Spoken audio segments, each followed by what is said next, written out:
Shalom, folks. We're going to get back to spring ahead and daylight savings time, or I should say early daylight savings time. Today is March 25th of 2018. And this is probably my strongest argument why we should not be doing early daylight savings time when we should be back to our regular daylight savings time. So regular daylight savings time would have been the second weekend of April. Whereas we're doing early daylight savings time, it's more like the second weekend of March. So it's a full month difference. Let's look at the difference. Get your sunrise tables out for Vermont. All right? We're going to see that this year on March 10th, sunrise was at 6:11 a.m. All right, the very next day, March 11th, we changed the clocks ahead. Sunrise was at 7:09 a.m.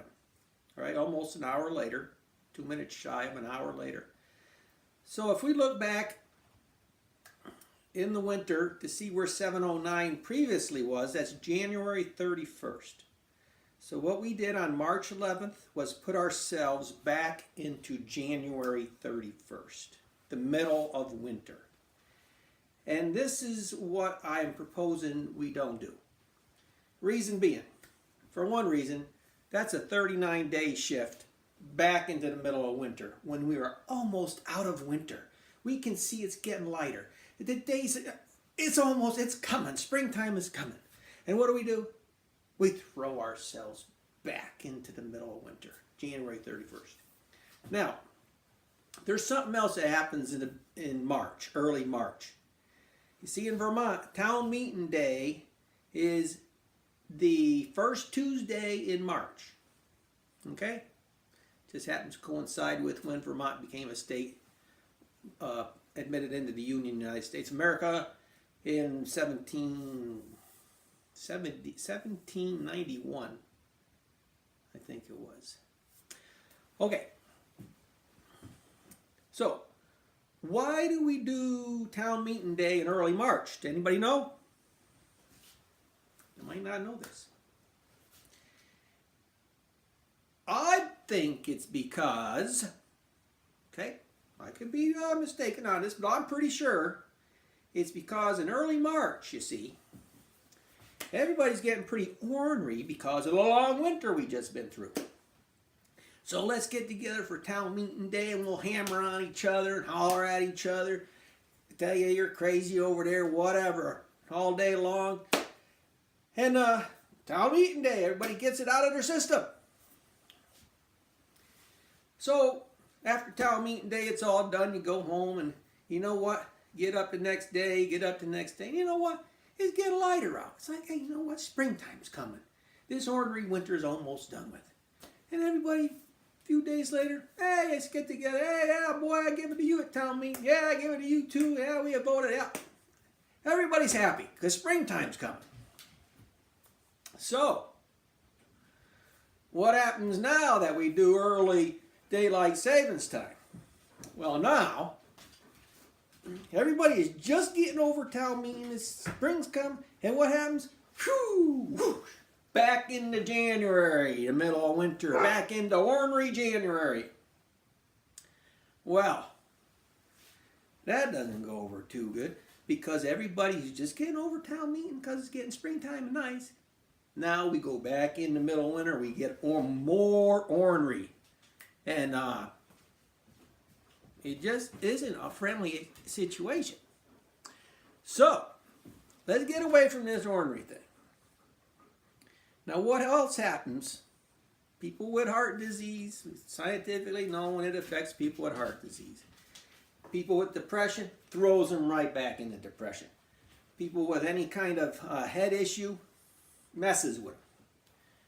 So, what happens if we change our time second weekend of April?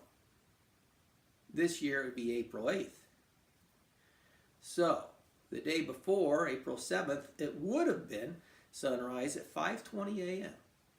People who actually work for a living and get up at 5 o'clock in the morning, it'd be already getting light for them, I should say for us, and we'd be getting pretty good.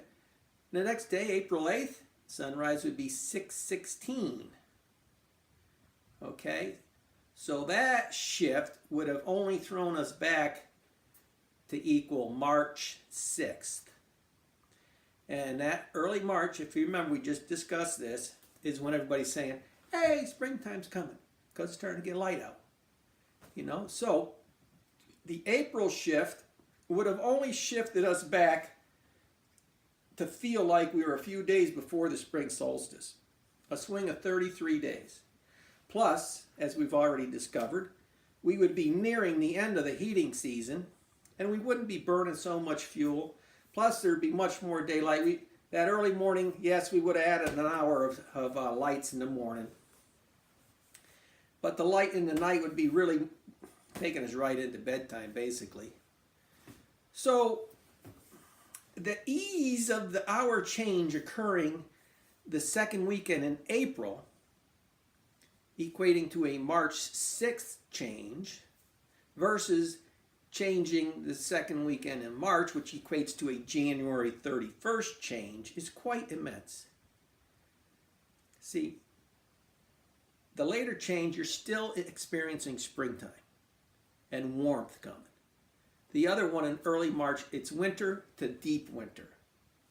Whereas April is established springtime, where the snow's actually melted, for the most part, maybe not, but close to it. Springtime to almost springtime. Huge difference. And this year, we have proof of the effect affecting people's brains. Okay? In Montpelier, Vermont. Yes. This year you see that the politicians in Montpelier have lost their minds. And they have just thrown the Constitution out on the ground and trampled it in the snow and mud that is there. Sad time. Yeah, politicians in Montpelier this year have just lost their mind. Proof early daylight savings time is dangerous to liberty. Shalom, folks. That's it for now. See you next time.